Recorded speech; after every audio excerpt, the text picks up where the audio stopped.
আসসালামু আলাইকুম, সবাইকে স্বাগতম। আইসিটি বিষয়ে আমরা যখন লজিক ফাংশন থেকে লজিক গেট অঙ্কন করি তখন যদি এই ধরনের লজিক ফাংশন থাকে, এখানে বলেছে এক্স সমান এ নট প্লাস বি নট, আবার এই প্লাসের উপরেও নট আছে। তার মানে কি এইটা বলতে প্লাসের উপরে নট মানে অরের উপরে নট, নর গেট তৈরি করতে হবে।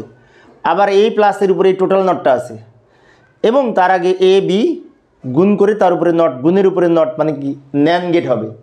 এই তথ্য থেকে যদি আমরা লজিক গেট আঁকতে চাই তো নট গেট আঁকতে হবে, প্লাসের উপরে নট মানে কি নর গেট আঁকতে হবে এবং গুণের উপরে নট মানে ন্যান গেট আঁকতে হবে।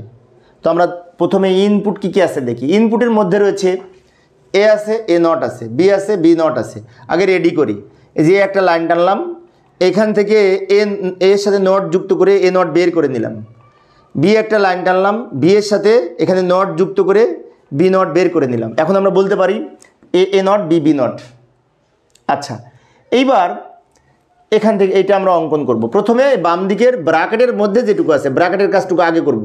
ব্র্যাকেটের মধ্যে এ নট বি নট কিন্তু আমরা এখানে অঙ্কন করা শেষ। এবার এ নট আর বি নট যোগ করব, যোগ করে তার উপরে নট মানে নর গেট হবে।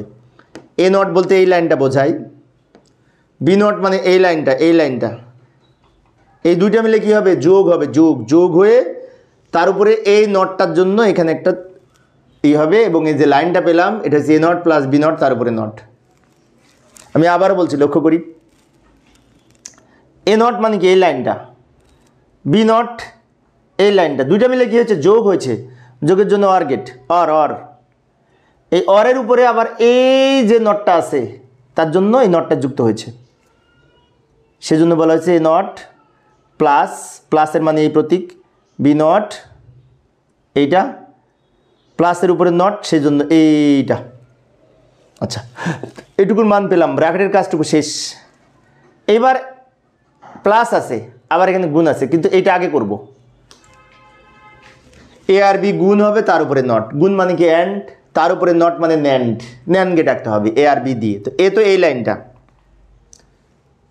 বি হচ্ছে এই লাইনটা, দুইটা মিলে কি হয়েছে গুণ হয়েছে, গুণ মানে অ্যান্ড গেট, গুণের উপরে এই নট, গুণের উপরে এই নট যুক্ত করলাম। এখন এই দুইটা মিলে আবার প্লাস হবে, প্লাসের উপরে আবার নট যুক্ত করতে হবে। তো প্লাস বলতে কি অর গেট আঁকবো, অরের উপরে নট দিলে তো নর গেট আঁকবো, মানে ফাইনালি আমাদের এই দুটি ইনপুট ব্যবহার করে আমরা এখানে নর গেট তৈরি করব অরের সাথে নট যুক্ত করে। তো অর গেট তো এরকম হবে, কিন্তু এইরকম গেট যদি এখানে আঁকতে চাই তো বিশাল হবে। আমরা একটা কাজ করি, একটু ছোট করে নিই, উপর থেকে নিচের দিকে নামায় নিয়ে আসি, নিচ থেকে উপরের দিকে নিই, এই দুটো তো যোগ করব, যোগের জন্য এই অর গেট এবং এই অরের সাথে এই প্লাসের সাথে যেহেতু উপরে নট আছে এই লম্বা নটটা, সেই জন্য আমরা এখানে নটের জন্য এই নট প্রতীক দিব এবং এই যে লাইনটা বের হলো টোটাল এক্সের মান এটা। এখন অনেক শিক্ষার্থীর মনে হতে পারে এই যে এই প্রান্ত থেকে এই প্রান্ত পর্যন্ত টোটাল যে নটটা ছিল, টোটাল যে বার বা পূরক যাই বলি না কেন ছিল, সেটা তো আমরা এই থেকে এই পর্যন্ত ছিল, তাহলে শুধু একবার দিলাম কেন? হ্যাঁ, একবারে দিতে হবে, কারণ এটা একটা, আর এইটার উপরে এইখানে দিয়ে ব্যবহার করেছি মানে টোটালের উপরে প্রভাব পড়বে।